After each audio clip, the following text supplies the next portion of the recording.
Welcome to Module 8, video number 9. In this part of the Etsy course, we're going to be talking about how to find profitable keywords. Now, I'm going to show you a little bit later on this video on how to use ERanked keyword tool feature. But let's talk about it a little bit more before we dive into the actual tutorial. The ERanked keyword tool analyzes the top 100 listings found in Etsy search results, and is one of my favorite tools because it gives you a sense of the top most popular tags that are used by sellers, how often those keywords are searched for on Etsy and Google. It gives you common price points and other data to help you find profitable keywords that you could start using for your own listings.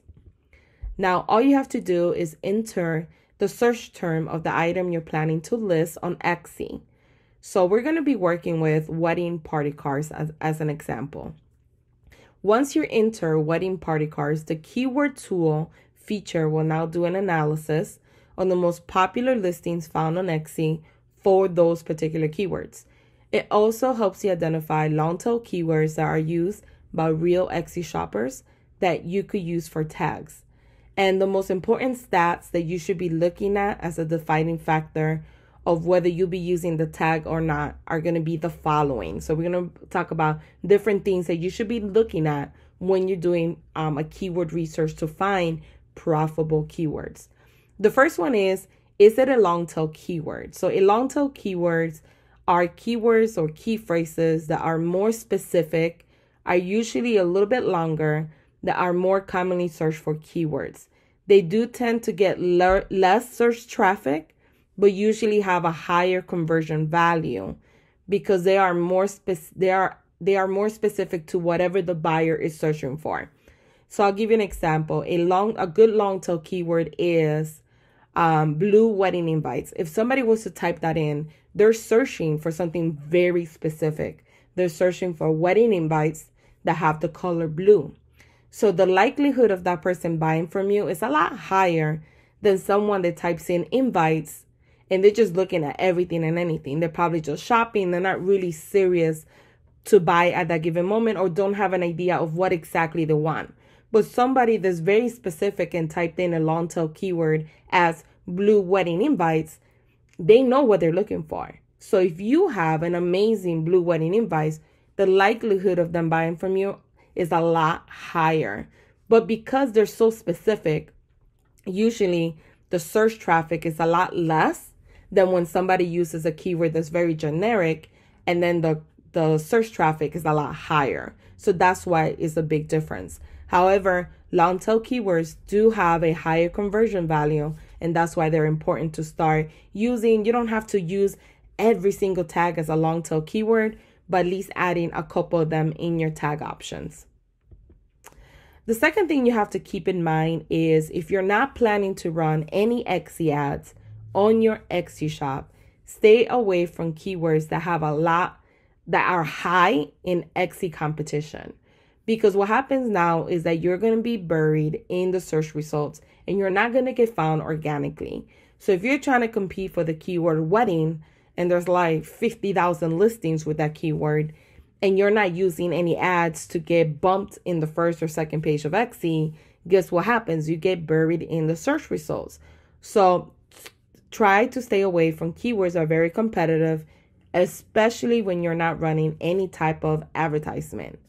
However, if you do plan to do Etsy ads and you want to compete for competitive keywords, please note your cost per click will be higher. And even though with the Etsy ads now we cannot see the cost per click, just always keep in mind that keywords that are very competitive are always going to have a higher cost per click, and they could eat up your daily budget quickly. This is why a lot of people say, my daily budget is $10 a day. I'm spending 10. I'm not making any money on my Etsy ads. I'm breaking even, or I'm spending more on ads than I'm actually making. The reason why is because majority of their tags are very competitive keywords that could cost them anywhere from $1 to $4 per click. Who knows, right? Because we don't see that metric anymore. But because they're using keywords that are very competitive, they're going to pay a higher price. It's just the bottom line. That's just how cost per click works. So you have to make sure that when you're running Xe ads, if you want to have the potential of stretching that money, you want to stretch that $10 a day budget or $4 a day budget. If you want to stretch that throughout the day, you have to make sure that your keywords are not as competitive, because it will eat your budget up quickly. And let's say you do find a tag that has less competition that you could potentially rank for organically in the top search results. Then these type of listings, because you could get found organically, you do not need to run an Xe ad on these specific listings. So if you find keywords that you are ranking organically for, no need to do the Xe ads on those listings, because you're already ranking on the first or second page of Xe, so you don't need to pay them if you're already doing so. So pro tip is, when doing keyword research, keep your target audience in mind at all times.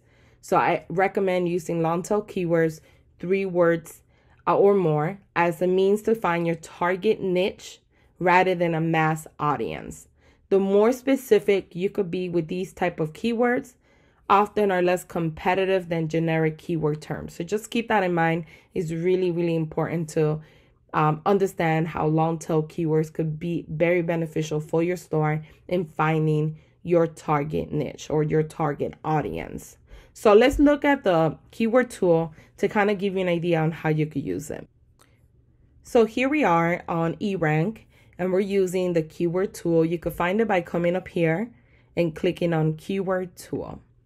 And then this window is going to open up, and I'm going to put wedding party cards. Here you go. I'm going to do a search, and it's going to auto-populate like the top 100 keywords that are the most popular when people are searching for this particular listing.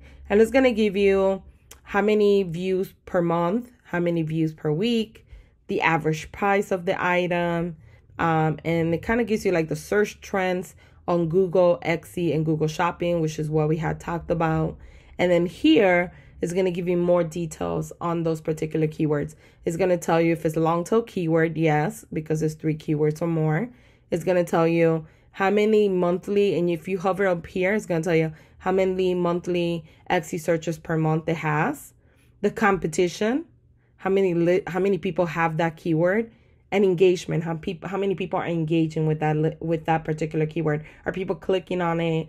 Are people interacting with it? And it's going to show you the Xe trend. It's going to show you Google competition, the cost of it, the cost of CPC, how much on average that keyword costs. And that's really good, because even though this is Google cost per click, it gives you an idea that this one here is a high keyword compared to this one, right? So it kind of gives you an idea to kind of see which ones are higher, a little bit higher. And then here, keep in mind, if it has like it's graded out like this, and a low number, that usually means that not too many people are searching for it, even though there's a lot of people using that listing or using that particular keyword. So what I always highly recommend is making sure that your search volume is higher or just about the same as your competition. The competition shouldn't be higher than your search volume. If that's the case, then you're going to be buried in the search results if you're not running any types of Xe ads. If you're trying to do an Xe ad, then your cost per click will be a lot higher, because there's more competition than search volume. So you're competing with all these people. And right now it says wedding card, there's 50,000 listings. But if you were to go to xe.com and you type in wedding card, it will tell you how many people use this keyword as a listing. And right now there's over 490,000 people that are using this particular keyword. So therefore, it's a very competitive keyword. You're going to be buried in the search results somewhere in the bottom, somewhere down here. And this is why it's so important that you start using keyword tool to have an idea of which keywords you could potentially rank organically, which keywords you're going to want to spend money on for like Xe ads, and are you okay with spending a little bit more with the hopes that somebody will buy, right? And understanding that you're going to have those days that you're going to spend more money than you made because you're in a saturated market.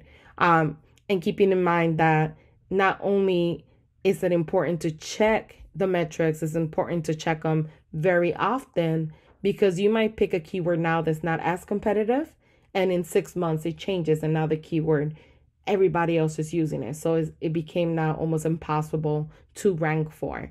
But using this tool is going to really, really help you identify how to find profitable keywords, keeping in mind everything we just talked about. So let's recap. Make sure to complete the brainstorming activity, since it will help you come up with marketing strategies when trying to find profitable keywords. And it's also going to help you have a better understanding how to be found organically in the search results, and also a further understanding on keywords that are too competitive that you might have to stay away from.